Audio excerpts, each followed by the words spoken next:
Brazil के पर्यटन पर नजर डालते हैं। साफ और सफेद रेत वाले समुद्र तट, आकर्षक समुद्री तट, खूबसूरत द्वीप, बगीचे, अमेज़न के घने जंगल, विभिन्न पक्षी और जानवर, ये सभी चीजें ब्राजील में अंतर्राष्ट्रीय पर्यटकों को खूब आकर्षित करती हैं। ब्राजील की नई राजधानी भी पर्यटकों के आकर्षण का केंद्र है। रियो डी जनरियो और साओ पाउलो जैसे बड़े शहर हैं जो पर्यटकों को खूब आकर्षित करते हैं। देश के कई क्षेत्रों में पर्यटन एक महत्वपूर्ण आर्थिक गतिविधि है। ब्राजील में प्राकृतिक संसाधनों की संवेदनशीलता को देखते हुए ब्राजील में इको टूरिज्म तेजी से विकसित हो रहा है। अब भारत के पर्यटन पर नजर डालते हैं। भारत में अंतर्राष्ट्रीय पर्यटकों की संख्या लगातार बढ़ रही है और 2010 के बाद से यह संख्या तेजी से बढ़ी है। विदेशी पर्यटक विरासत, साहसिक, सांस्कृतिक, स्वास्थ्य और व्यावसायिक पर्यटन के लिए भारत आते हैं। भारत में इको टूरिज्म को भी बढ़ावा दिया जा रहा है। भारत की विरासत को देखते हुए देश के कई हिस्सों में पर्यटन के भरपूर अवसर हैं। भारत में पर्यटन क्षेत्र का तुलनात्मक अध्ययन। 2015 में भारत आने वाले अंतर्राष्ट्रीय पर्यटकों की संख्या ब्राजील से ज्यादा थी, लेकिन फिर भी भारत में पर्यटन क्षेत्र का जीडीपी में हिस्सा ब्राजील से कम है। इसके अलावा पर्यटन में संलग्न भारतीय जनसंख्या का अनुपात ब्राजील से अधिक है। भारत की जनसंख्या ब्राजील से अधिक है और जीडीपी भी। चूंकि भारत की जीडीपी ब्राजील से अधिक है और जनसंख्या भी अधिक है, इसलिए जीडीपी में पर्यटन का योगदान ब्राजील से कम दिखाई देता है और जनसंख्या संलग्नता अधिक दिखाई देती है। अब हम ब्राजील की परिवहन प्रणाली की बात करते हैं। ब्राजील में परिवहन का सबसे आम साधन सड़क मार्ग है। देश में परिवहन प्रणाली का आधे से अधिक हिस्सा सड़क मार्गों का है, लेकिन सड़क नेटवर्क का घनत्व देश के पूर्वी भाग में केंद्रित है। अमेज़न नदी बेसिन के जंगली और दलदली क्षेत्रों में सड़कों का सीमित विकास हुआ है।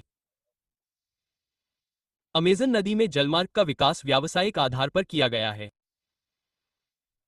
पेरू के इकोस से अमेज़न नदी के मुहाने तक नावें चलती हैं। दुनिया के सबसे लंबे जलमार्गों में से एक, जो लगभग 3,700 किलोमीटर लंबा है, इन जल नदी के मुहाने तक नावें चलती हैं। दुनिया के सबसे लंबे जलमार्गों में से एक, जो लगभग 3,700 किलोमीटर लंबा है, इन जलमार्गों से होकर गुजरा जा सकता है। जलमार्गों के लिए एक और महत्वपूर्ण नदी दक्षिण की ओर बहने वाली पिरान्हा नदी है। ब्राजील में रेलवे का विकास बहुत अच्छी तरह से नहीं हुआ है। ब्राजील में उबड़ खाबड़ भूभाग और अमेज़न के घने जंगल हैं, जहां पहुंचना बहुत मुश्किल है। इससे रेल मार्ग के निर्माण में कठिनाई होती है और ब्राजील में रेलवे के विकास में बाधा उत्पन्न होती है।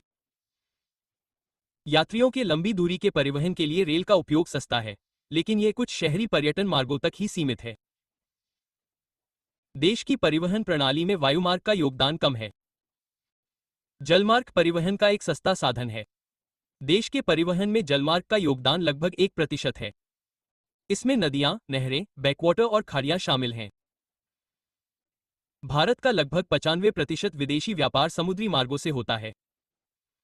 अंतर्राष्ट्रीय व्यापार के अलावा इनका उपयोग द्वीपों और देश के बाकी हिस्सों के बीच परिवहन के उद्देश्य से भी किया जाता है।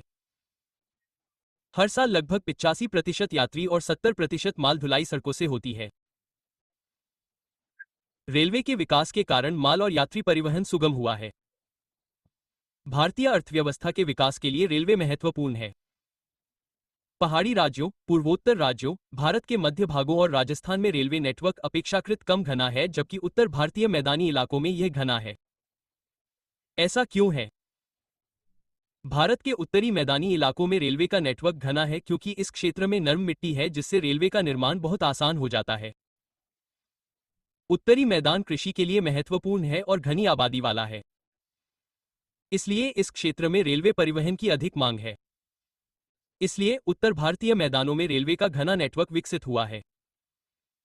एक विशाल देश के लिए रेलवे बहुत महत्वपूर्ण है जहां दूरियां अधिक हैं।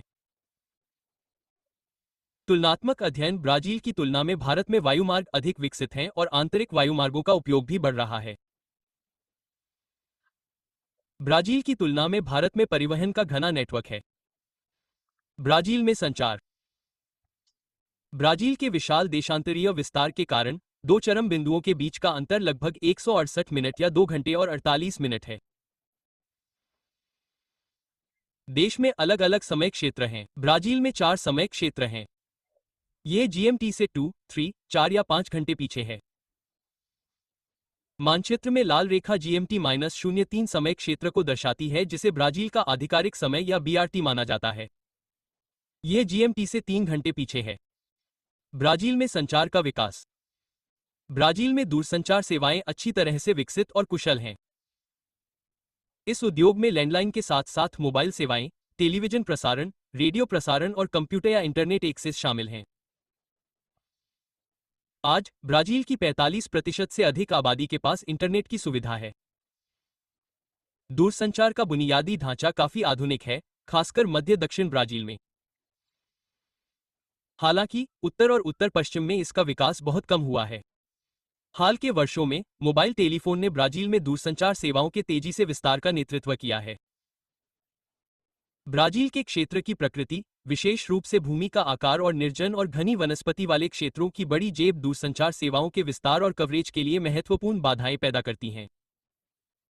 ब्राजील अपने स्वयं के रॉकेटों के साथ अंतरिक्ष में घरेलू रूप से निर्मित उपग्रहों को भेजने के लिए प्रौद्योगिकी विकसित कर रहा है। भारत में स्तरीय विस्तार है। दो सबसे चरम बिंदुओं के बीच का अंतर 2 घंटे या 120 मिनट है। भारत में केवल एक ही मानक समय क्षेत्र है। 82.5 डिग्री पूर्वी देशांतर भारतीय मानक समय या IST है। यह इलाहाबाद से होकर गुजरता है। यह ग्रीनविच मेरिडियन समय या GMT से 5 घंटे और 30 मिनट आगे है। इलेक्ट्रॉनिक मीडिया के विस्फोट के साथ दूरसंचार उद्योग तेजी से बढ़ते क्षेत्रों में से एक बन गया है। सूचना और संचार के इस युग में मोबाइल फोन, इंटरनेट और उपग्रह जैसे अधिक डिजिटल रूप से उन्नत संचार उपकरण संचार प्रौद्योगिकी के व्यापक पहुंच के लिए मार्ग प्रशस्त कर रहे हैं। आइए IST और BRT में अंतर को समझते हैं। 1. IST का अर्थ है भारतीय मानक समय। BRT का अर्थ है ब्राजील का मानक समय। 2. 82.5 डिग्री पूर्वी मेरिडियन के अनुसार पालन किया जाता है। 45 डिग्री पश्चिम मेरिडियन के अनुसार पालन किया जाता है। 3. IST GMT से आगे है। BRT GMT से पीछे है। 4. IST GMT से 5 घंटे 30 मिनट आगे है। BRT GMT से 3 घंटे पीछे है। 5. भारत में केवल एक समय क्षेत्र है। ब्राजील में 4 समय क्षेत्र हैं। 6. IST